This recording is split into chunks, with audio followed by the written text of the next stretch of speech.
Hello Miracle Fighters and welcome back to the channel. Today I'll be going through one of my favorite new decks for V Premium, and this will be for my Nubatama Magoroku Fugen deck. So I've been meaning to do this deck profile for quite some time already. I just didn't manage to do so because of school commitments and stuff. But yep, today is a pretty chill day, so I decided to take the time to go through this deck. So this new boss of Nubatama Magoroku Fugen builds upon the Evil Decoy token playstyle, but introduces a new playstyle separate from Hanzo. So while Hanzo used your tokens as cost, this deck becomes stronger the more tokens that you have on the field in play. In fact, this deck is also one of the few decks I say can safely make use of Protect 2 very well, because the amount of tokens that you have is crazy and their shields are all really buffed up with Protect 2 and stuff. So yes, it's going to be a really interesting deck. Without further ado, let's get right into it. Alright, so for the starter, I'm playing the very basic Evil Stealth Dragon. Ushimitsumaru, you can play any starter you want, but this one fits with the Evil Stealth Dragon team.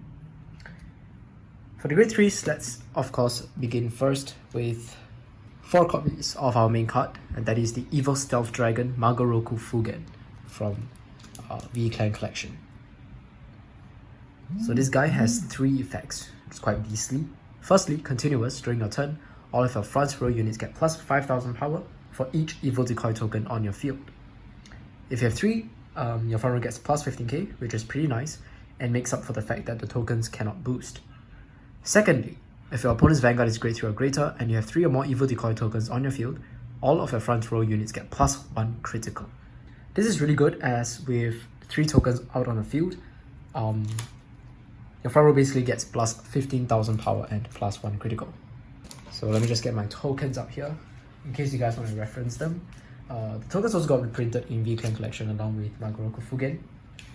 So we now have, shiny Evil Decoy tokens to play with. But yeah, let's say you have 3 in the back row. Your front row will get plus 15,000 power and plus 1 critical, and that is the main point of the deck, to have to be able to create 3 Evil Decoy tokens.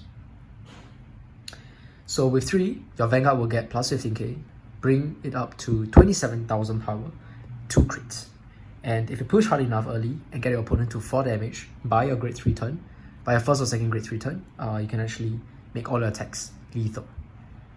Last but not least, Magoroku Fugen's third effect is, when your rearguard is returned to hand by your card abilities, you can call up to 1 Evil Decoy token to an open rearguard circle, and then counterblast 1, you get an imaginary gift Protect and put it on that circle.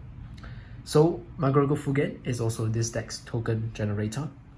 And not just that, it is also a Protect marker generator. So for this deck, you will usually go for Protect 2, which surprisingly is very viable because the defense can stack up super fast, and combined with the ability of the Evil Decoy tokens to intercept from the back row, you can really get a lot of defense that is comparable or even better than straight up Protect 1s or Sentinels, or PGs, right, in certain matchups. Of course, there will be games where Protect 2 is just not viable, maybe because the opponent is playing a bot wipe style deck, such as Blade Master or something, or their boss shuts down intercepts and you generally can only use perfect guards, like for example Glory Maelstrom, where intercepts are completely sealed off. So in those games, you can actually opt for the other route, which is to pick Protect 1. So this is actually a really interesting ruling regarding Magoroku Fugen that was up for debate when it was first released, and that is whether Fugen can generate Protect 1s. Because over here, as you can see in the parenthesis, it says that it will not be put if you chose Protect 1. So many players thought that the Protect 1 if you choose Protect 1, then it will just disappear, right? Since it cannot be placed on your rearguard circle. But actually, Magoroku Fugen does in fact, or rather is in fact able to generate Protect 1s. So how we do it is, instead of choosing to obtain an Evil Decoy token when your rearguard is bounced back into your hand, you can choose to call 0 tokens. And the reason you can do that is because Magoroku Fugen says that you can call up to 1 Evil Decoy token. So you choose to call 0, and then you continue on with the effect. You counterblast 1 and then get an imaginary gift Protect. So in this case, let's say you want to get Protect 1, so you will, get the Protect 1 marker, right? And then you put it on that circle. But since you did not call anything, there's no circle for you to place that Protect marker. So what happens is that the Protect marker will go into your hand. So by that logic, you can technically use Fugen as a way to spam Protect once in certain matchups. In those matchups that the Protect 2s just don't cut it, right? And the drawback will of course be the lack of tokens, which means that you might lose out in some of the offense that Magoroku Fugen gets when you have more tokens on the field. But then the other cards in the deck can still help you to get out the number of tokens you need. So really, whether it's bad or good is up for debate. But yeah, Magoroku Fugen is actually really flexible, I guess, in that both Protect 1 and Protect 2 can work with it. Overall, Magoroku Fugen can actually be really strong, both offensively and defensively. And because of the ability to add power and crit, you can actually play some pretty nasty support cards to pressure, like Nubatama has never before. So with that, we can go into our next grade 3, and this is actually kind of a finisher grade 3 for the deck, the finisher for the deck. So this is our Sure Stealth Dragon Fuzen Congo. In my opinion, this is probably the best finisher in all of Nubatama's collections that you can consider for this deck. So what it does is, on attack on Vanguard/Rearguard Circle, if your damage zone has 5 cards, Soul Blast 1 grade 3 and bind any number of cards from your drop zone. Then it gets plus 5k power for each card in your bind zone, and for its attack, your opponent cannot call Sentinels from hand to Guardian Circle. Now, Fuzen Congo has always been a strong game ender, but why it's particularly potent in this deck is because Magoroku Fugen gives it the additional critical, such that it can start swinging for lethal when the opponent is at 4. You don't need the opponent at 5, like usual, right? Previously, to really get the most out of Fuzen Congo, your opponent either has to be at 5 damage, or you have to bank on checking a critical trigger, which, if a deck doesn't gain drives, it's not really a reliable way, right? But now Magoroku Fugen solves that problem by just straight up giving it that additional critical. So yeah, in my opinion, it's definitely the best finisher to pair up with Magoroku Fugen. Nubatama's other best finisher is probably Mizukaze, but this deck doesn't multi-attack, so there's really no point in playing Mizukaze. And then to run up the grade 3s, we have a backup grade 3 for this deck, and I'm running 2 copies of Sure Stealth Dragon Jamio Congo. So I'm sure you guys have heard of this card. It's a really annoying card that basically says, when placed at the end of each turn, your opponent chooses 6 cards from his or her hand and discards the rest. If you have a grade 3 in your soul, your opponent chooses 4 cards to keep in their hand and discards the rest. So what Jamio Congo essentially does is it limits or restricts your opponent's hand size to just 4, as long as you have a grade 3 in soul. This card, while passive, is amazing against decks where the opponent can farm a gigantic hand size by drawing cards and stuff. So with this, you can attack your opponent's hand directly, and if your opponent sees this card, maybe through your drive checks or maybe through your grade 3 searches, then it will make them play a little differently sometimes. The same can be said for if your opponent doesn't know you're playing Jamio Congo, then what you can do is you can wait until your opponent has farmed a big hand and then just go straight into this guy. So he's definitely not the best in every matchup, but occasionally having a Jamio Congo to attack your opponent's hand directly is really nice. This deck, however, mainly focuses on Magoroku Fugen. This guy is just a backup for you to handle certain kind of matchups. Just a really annoying card overall. And that's basically it for the grade 3s. Before that, I was actually playing 3 copies of Jamio Congo, but I've since cut it for the grade 3 Surger. So I max out the grade 3 Surger, but actually you can just play like 3-3 if you want to. But anyways, moving to the grade 2s. First up, we have 4 copies of a new card that came out with Magoroku Fugen, and that is the Evil Stealth Dragon Kage Ugachi, a new Evil Stealth Dragon grade 2. So when placed on Vanguard/Rearguard Circle, you can call up to 1 Evil Decoy token to Rearguard Circle. This free token call is similar to Neonectar's Sylvia Musketeer, right? And I think it's something that Nubatama really needed, especially for the Evil Decoy token deck. It also has a second ability, activated Soul Blast 1. On Vanguard and Rearguard Circle, you can give all of your Evil Decoy tokens plus 5,000 power and the ability to boost. It's kind of similar to Zangetsu, which is our old Evil Stealth Dragon, except that this one uses Soul, while Zangetsu uses Counterblast, and can repeatedly call tokens rather than being an on-place effect. So both of them have their uses, both of them have their pros and cons, but personally Kage Ugachi feels better for me because it doesn't compete with Counterblast for Magoroku Fugen, which you will find yourself spamming quite a bit, just to get the extra Protect 2s and stuff like that. And in this deck, you'll be bouncing your units quite a bit as well, because that's the whole point. That's the whole way that it can trigger Magoroku Fugen's token generation ability. So by doing that, by bouncing Kage Ugachi, it can repeatedly use its on-place effect to just generate an evil decoy token for free every single turn. That makes the deck much more stable and much more consistent. So yeah, I'm playing 4 copies of Kage Ugachi. Really nice card. And then of course, you can't miss out on this card. One of Nubatama's best grade 2s. This is Evil Stealth Dragon Yamishibuki. I'm also maxing this guy out. Continuous during your turn on Rearguard Circle, Yamishibuki gets plus 5000 power for each of your grade 0 rearguards.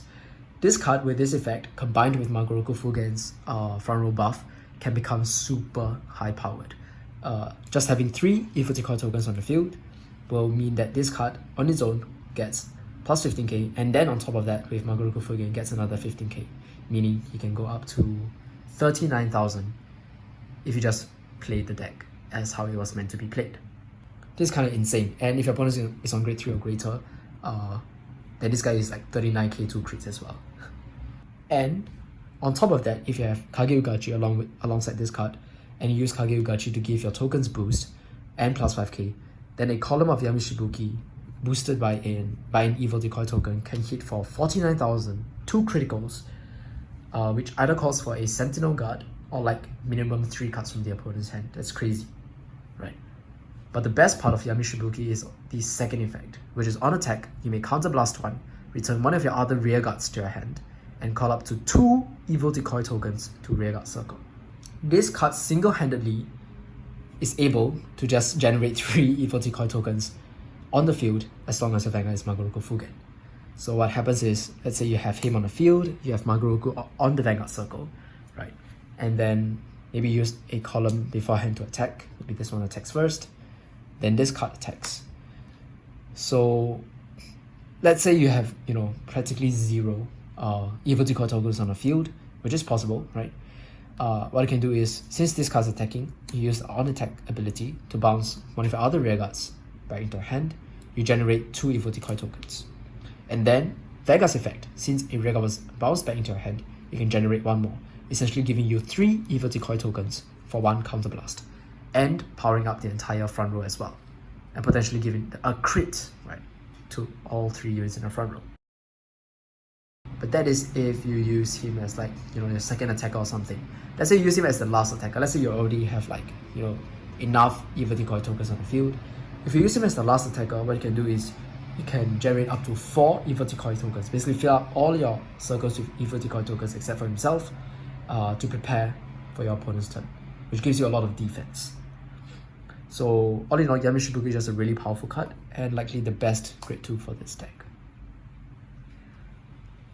Last but not least, I played 3 copies of another Nubatama staple, and this is the Stealth Dragon Magatsugill. This guy just works so well with, the entire game plan of Nubatama in general. So what it does is, on Vanguard and Rearguard Circle, Counterblast 1 and Soul Blast 1, draw a card, and this unit gets plus 6,000 power until the end of turn. More card draw is always welcomed, and being able to hit for 15 on its own is really good. You can go for some early grade 2 rush. Second effect, at the end of the battle that he attacked, if this card is on Rearguard Circle, you can put it into your soul and return one of your rearguards to your hand. So it's a free bounce, immediately setting off Magoroku Fugen once again. And that's basically the main reason you want to play Magatsugill, right? For the free bounce. And not just that, it also replenishes its own soul if you do use the soul for its first effect or for Kage Ugachi. Very simple card, but very effective. And that essentially rounds up our grade 2 lineup. This grade 2 lineup is also really aggressive, like can go for some pretty good grade 2 turns, because all of them have Vanguard effects. So regardless of which one you ride, they can all do certain things on the Vanguard Circle. Generally, I do want to keep Yamishibuki on the Rearguard Circle so that I can use it for more than just 1 turn. So most of the time, I either ride Kage Ugachi for the for the free token, or Magatsugill for the 15k Vanguard attack that your opponent likely cannot guard. Now let's move on to our grade 1s. We start off first with yet another new card. So this is from the same set as Magoroku Fugen, and it is the Stealth Beast Magami. Cool looking card. So let's have a look at its effect. So 2 effects. First effect, activated once per turn, you may retire a grade 0 unit for the cost to Soul Charge 1. So it's a useful ability that while I don't really often use, it does come up certain times or in certain games where you have an excess of tokens and you want to, like call normal units, call useful units. So what you can do is you can just sack one token, get some resource, and open up a space for you to call cards that you want to play, right? But this sword is also really useful because Magami himself uses a soul, and that is for his second effect. So at the end of the battle that this unit boosted the rear guard, Soul Blast 1, return this unit and the boosted rear guard to your hand. Magami is probably the deck's best bouncer. Being able to bounce 2 rear guards for 1 Soul Blast is really good because it immediately sets off Magoroku Fugen's effect and calls out 2 Evil Decoy tokens. So generally, Magami will be my main booster, or my first booster, or the booster for my first attack if I don't already have 3 tokens out by my main phase. And Magami being able to bounce anything that it boosted also allows you to rush a little, especially on your grade 2 turns, or even a grade 1 turn if you want to, since you can just call down, grade 1s or trigger units even from your hand, hit the opponent's face, and then bounce them all back with Magami. So yeah, I think Magami is a really important card for this deck, just because it itself generates 2 Evil Decoy tokens with Magoroku Fugen. And all you need is maybe just call it Kageugachi in the main phase to have the required 3 tokens. Very good. Next up, I play 2 copies of Stealth Dragon Unen from the previous clan collection. This is a really good card. This is mostly your main Vanguard right, but it also has a really useful effect on the rearguard circle that gels well with Magoroku Fugen. But let's have a look at its first effect. First, when this unit is rolled upon, so you want to write this card, you can Soul Blast 1 and reveal a grade 3 normal unit from your hand. Search your deck for up to 1 grade 3 card with a different card name from the card revealed for this cost, reveal it and put it into your hand, shuffle the deck, choose 1 card from your hand and put it on the bottom of the deck. Essentially, you can, in a way, swap out a grade 3 from your hand with another one from the deck. This is a great way to guarantee your main right target, as you can convert essentially any grade 3 right that you open into your main Vanguard Magoroku Fugen. But sometimes I don't just use this to search out Magoroku Fugen. If I know that I'm going to be using, or I'm going to be needing Fuzen Kongo or even Jamio Kongo for that matchup, and I have Magoroku Fugen or like a Hue Guardian, right? The Hue Guardian also works with this effect. I can just reveal them and then add either one of these 2 cards that I play at lesser quantities into my hand. And you can also play a bit of a mind game with your opponent if you add Jamio Kongo into your hand, because then your opponent will be really afraid to keep too many cards in their hand. And this is also a direct Hue Guardian searcher if you need to in certain games where a Hue Guardian is definitely needed. Like let's say you're going second against Dragonic Overlord or something like that.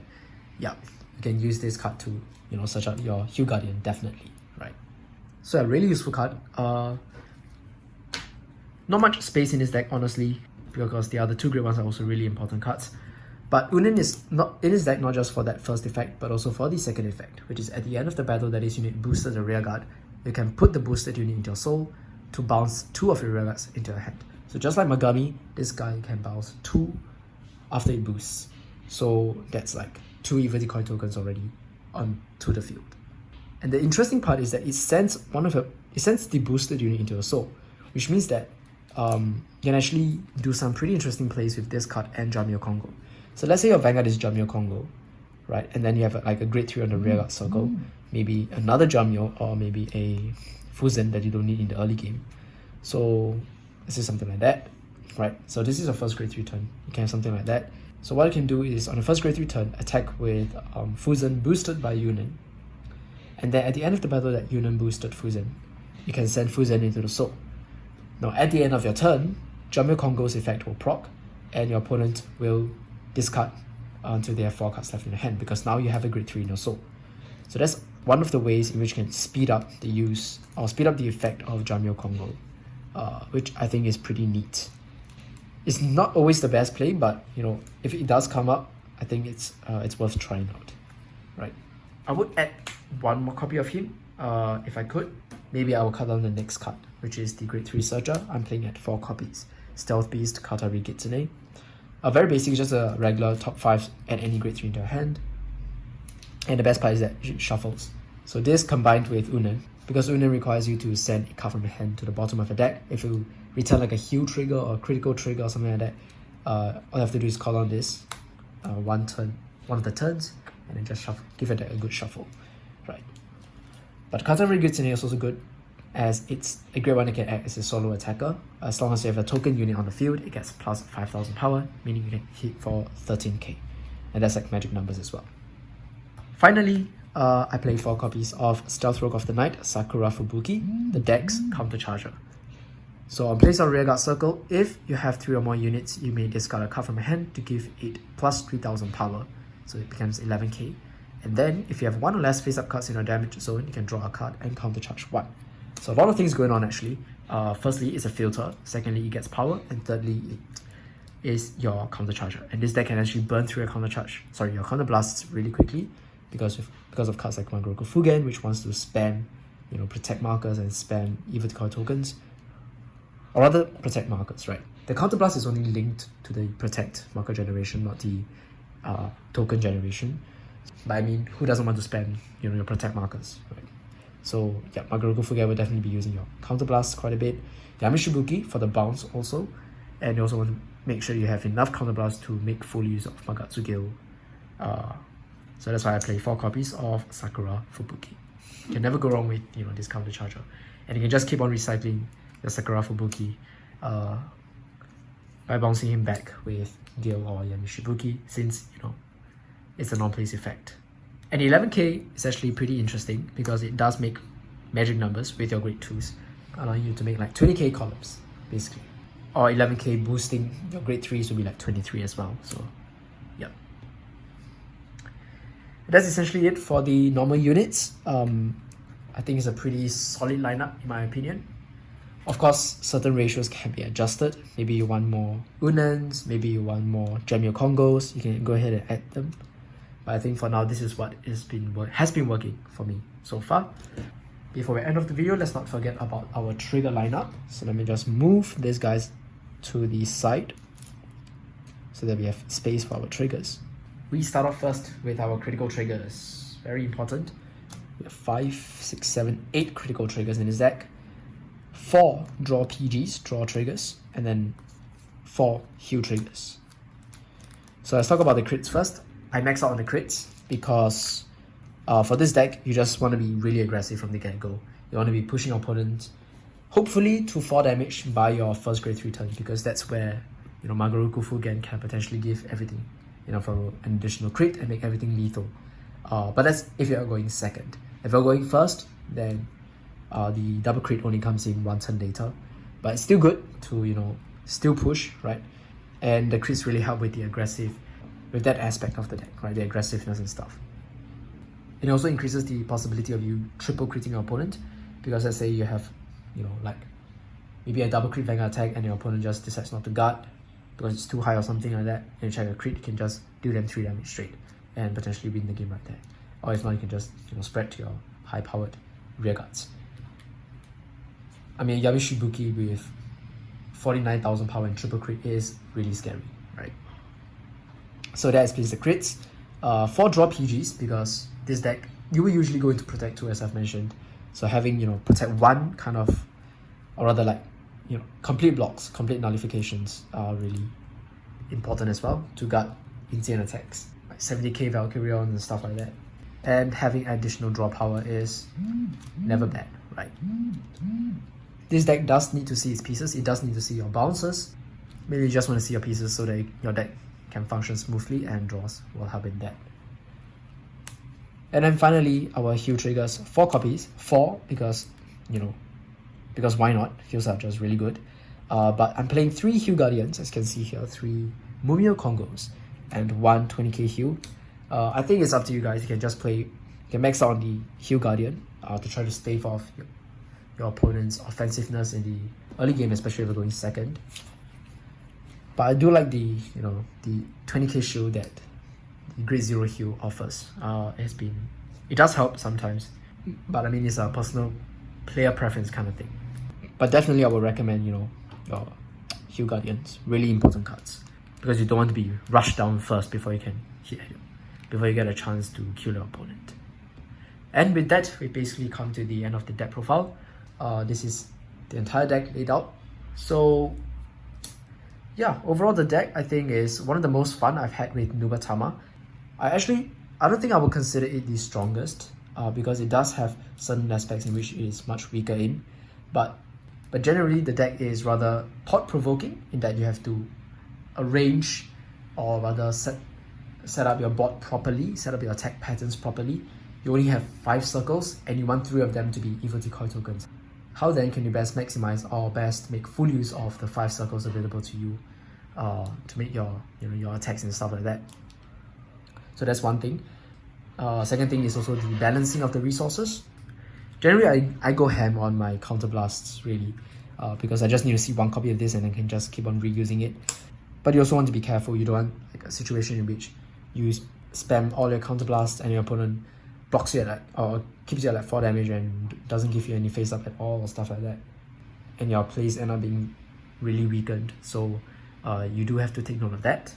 But if I compare to the other Nubatama builds, even though Magoroku Fugen might not be the strongest, I think its standing is pretty good.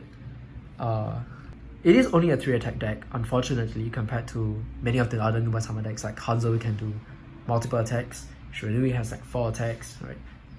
Magatsu Storm Reverse has like 5 attacks. So all of them can multi-attack, which is one of these decks' weaknesses. But this deck's built-in or inherent crit and really high powered columns does make up for that, I guess. For this deck, I'm not afraid to take damage, and I especially want to be at 5 damage because it means that I can best make use of this card. If I can take to 5 like by my second grade 3 turn, and I have this, good luck to the opponent trying to guard this, right? But of course, I do need to set up my drop zone. I need to have like enough cards in the drop zone for it to be really scary. But with all the soul blasting they're doing and all the drop and draw they can potentially do, your Fuzen Kongo can easily go up to like over 70,000 power with double crit if everything goes well. So that's actually really scary, and it's almost like sure kill unless the opponent has like a lot of shield or maybe a lot of protect 2s, like if you're fighting a mirror match or something like that. And also the protect 2 mechanic that this deck focuses around works well against XL decks that hit for many small attacks.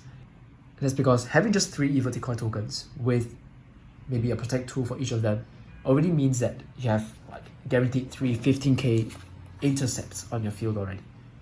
Compared to having 3 protect 1, sometimes having 3 15k intercepts is more worth it. Because 3 protect 1s means that you've got to be discarding cards as well when you use them. But the intercepts, they're on the field, you just intercept with them, and then you still have more cards in your hand to guard with. You don't have to like lose cards as you guard. And also the tokens can be easily regenerated, right?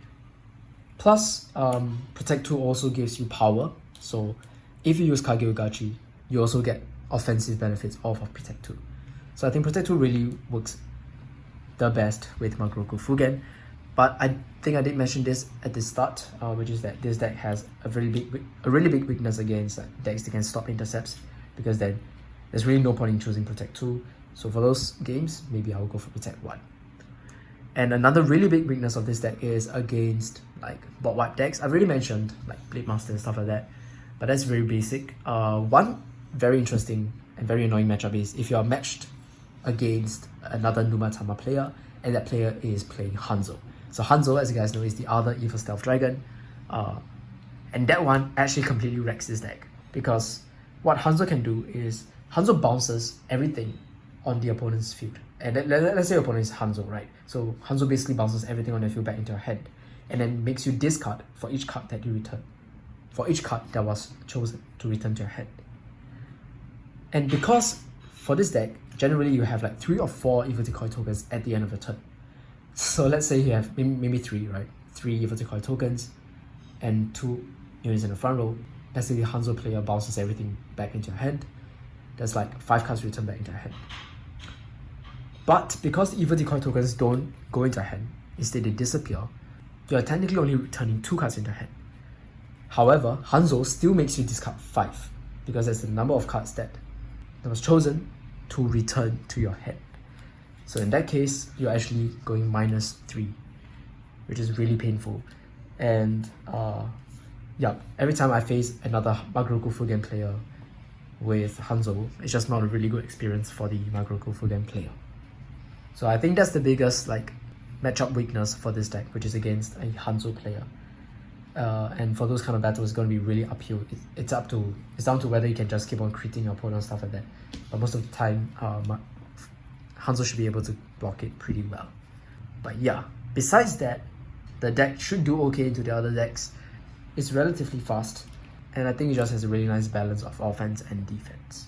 The deck also has Jamyo, which is like our secret weapon. The deck also has, you know, a good grade 2 game. I think it's pretty solid for, you know, for like a cheap deck, right?